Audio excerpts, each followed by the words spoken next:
Hello friends, welcome to my YouTube channel AR resolution. इस video में हम urine analyse test के chemical examination parameter के बारे में डिटेल से जानेंगे।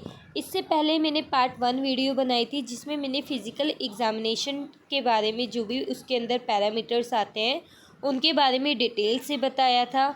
अगर आपने भी वो वीडियो नहीं देखी है तो एक बार देख लीजिएगा ताकि आपकी जो बाकी डाउट्स है केमिकल एग्जामिनेशन और जो इसका थर्ड पार्ट है यूरिन एनालाइज टेस्ट का माइक्रो एग्जामिनेशन, सबके ही जो डाउट्स हैं वो इजीली क्लियर हो जाए। अब अगर हम बात करें केमिकल एग्जामिनेशन टेस्ट की तो इसके लिए भी फ्रेश यूरिन का सैंपल लिया जाता है।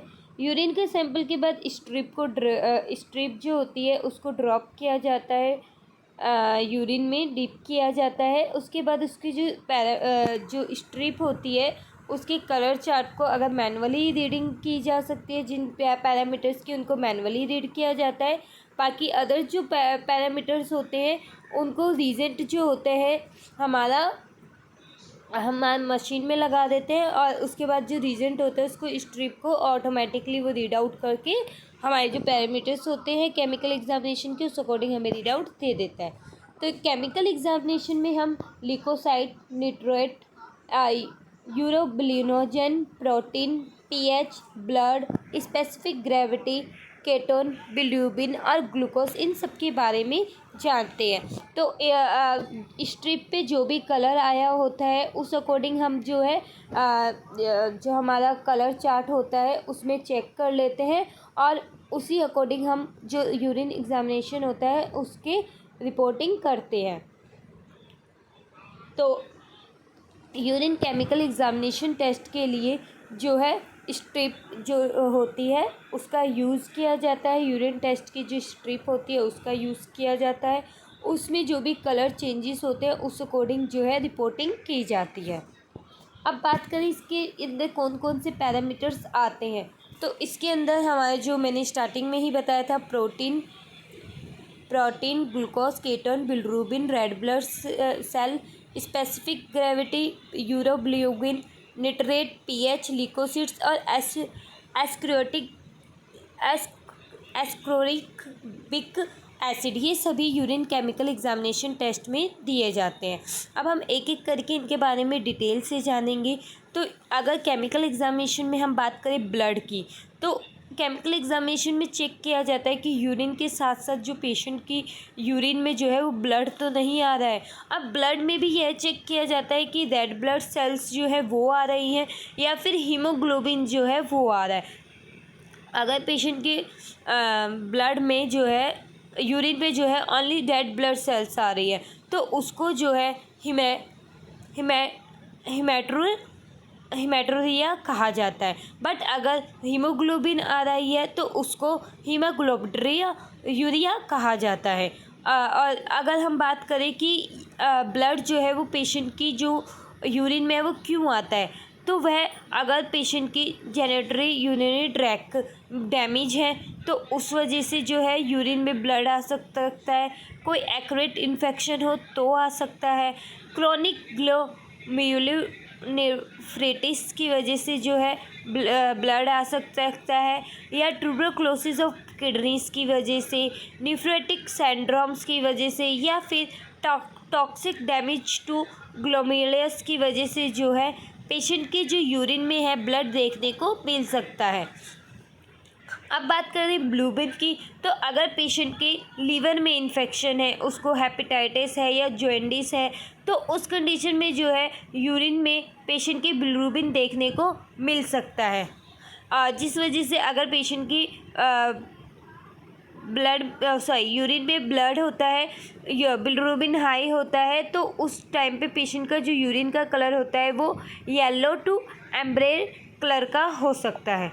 अब बात करें यूरोबिलिनोजन की, तो यूरोबिलिनोजन जो है वो लिकोसाइट्स प्रेजेंट अगर होती है हमारे लार्ज नंबर में, तो वह यूरिनरी ट्रैक को जो है यूरिनरी ट्रैक इन्फेक्शन जो होता है उसको दिखाती है।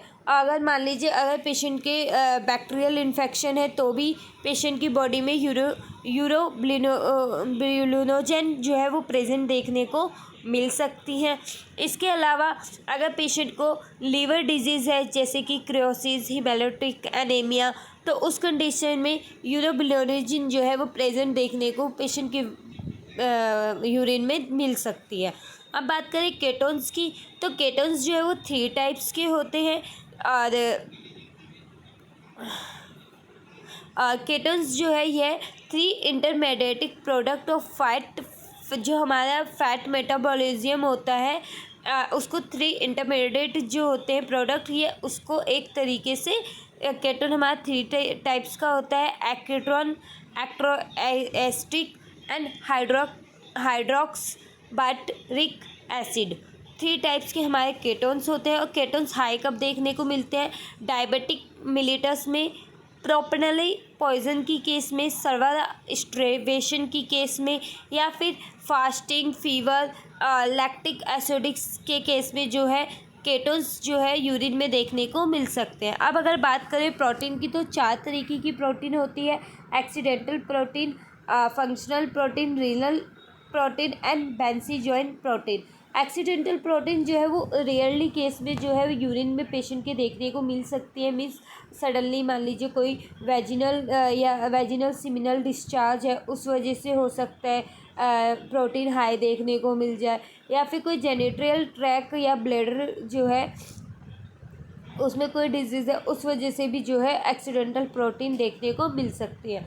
अब अगर बात करें हम फंक्शनल प्रोटीन की, तो इसको फिजियोसाइकोलॉजिकल एल्बुमिनियल भी कहा जाता है, और यह जो है प्रेगनेंसी के केस में, डिहाइड्रेशन, फीवर के केस में जो है फंक्शनल प्रोटीन जो है वो देखने को मिल सकती है। अब अगर बात करें रीनल प्रोटीन की, तो रीनल प्रोटीन जो है वह काफ़ी ही ख़तरनाक होती हैं। अगर पेशेंट को डायबिटिक है, निफ्रेटिक एसोसिएट विद सेली है, स्किल सेल्फ डिजीज़ है, या फिर कोई भी रीनल ट्रांसप्लांट रिजेक्शन है, या फिर यूरिनरी ट्रैक इन्फेक्शन है, या हैवी मेटल पॉइजनिंग है, तो उस कंडीशन में जो है रीनल प्रोटीन देखने को मिल सकती है। और बेंजीजोइंस प्रोटीन की बात करें, तो अगर पेशेंट को मल्टी माइलोमा है, या फिर हाइपरटेंशन है, या क्रोनिक ल्यूकोमिया है, तो उस कंडीशन में जो है बेंजीजोइंस प्रोटीन जो है वो देखने को मिल सकती है। अब बात करते हैं ग्लूकोज की, तो ग्लूकोज जो है अगर पेशेंट को शुगर है, तो उस कंडीशन में जो है यूरिन में जो है वो शुगर देखने को मिल सकती है। शुगर जो है वो किन किन कारणों से जो है बढ़ी हुई देखने को मिलती है? तो रैपिड इंटेस्टाइनल अब्जॉर्प्शन की वजह से, या फिर major trauma, stroke, myocardial infection. Cardial infection से मतलब है कार्डियक जो इन्फेक्शन होता है, हार्ट अटैक वगैरह, अब ओबेसिटी, ग्लूकोजन स्टोरेज डिजीज़, या फिर एस्पीसीज। इन कंडीशन में जो है ग्लूकोज आपका हाई देखने को मिल सकता है। अब बात करें पीएच की, तो पीएच जो है वो लो देखने को मिलता है किन कंडीशन में? तो पेशेंट को अगर डायबिटिक केटोसिस है, डिहायरिया है और स्टेवेशन है, तो उस कंडीशन में पीएच जो है वो लो देखने को मिल सकता है।